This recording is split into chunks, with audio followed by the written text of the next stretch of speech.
On écoutait Halachot Yoredea, Ilchot Kocha Ktovet Kaka, Halacha Gimel, passage Yud Gimel, troisième paragraphe, page 445 dans l'écouté Halachot. Va'amalek ou me'olam retsu amardut l'Israël.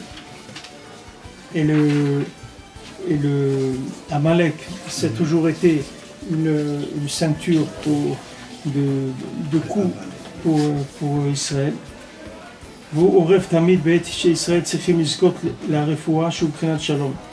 Et lui, il est tout le temps là, au moment où Israël ont besoin du médicament qui est le shalom. Et à ce moment-là, qu'est-ce qu'ils font?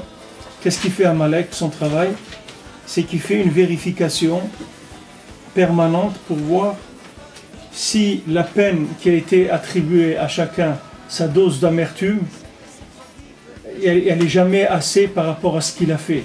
Donc Amalek, il vient toujours accuser, il dit ouais, mais il n'a pas assez supporté d'amertume par rapport aux bêtises qu'il a faites. Alors il est toujours en train de l'accuser. C'est ça le travail d'Amalek. Ce qu'il doit recevoir ou ce qu'il peut supporter? Non, ce qu'il doit recevoir. C'est-à-dire qu'ils disent que... Hein, la rigueur. Oui, il vient, Amalek, il accuse, mais en général, quand est-ce qu'il vient? C'est quand la personne, elle ne veut pas supporter ce qu'elle reçoit. Quand elle commence à se révolter sur le minimum.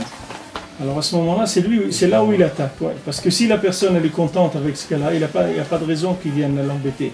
Mais quand la personne, elle commence à se plaindre sur ce qu'elle a, alors à ce moment-là, on fait une vérification pour voir si Béhémet, il y a eu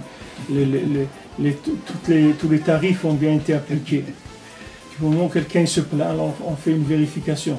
Alors lui, il attaque quand il vient tout le temps, quand l'homme Israël doit recevoir la refoua du shalom, qui s'habille dans l'amertume, lui il vient toujours dire mais c'est pas assez amer ce qu'ils ont reçu. Qui Béhémet le savlou karaoui, parce que Béhémet ils n'ont pas supporté assez d'amertume comme il le fallait. Qui Hashem Yitbarach dileg à la ketz b'Mitzrayim, parce que beaucoup il a sauté sur le ketz en Mitzrayim, c'est-à-dire qu'il a précipité la délivrance d'Égypte. Que c'est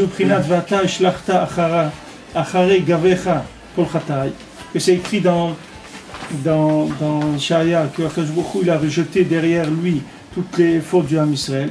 Parce que il a vu il a prévu et il a vu que le Ham Israël ne pourrait plus supporter encore la galoute, l'exil.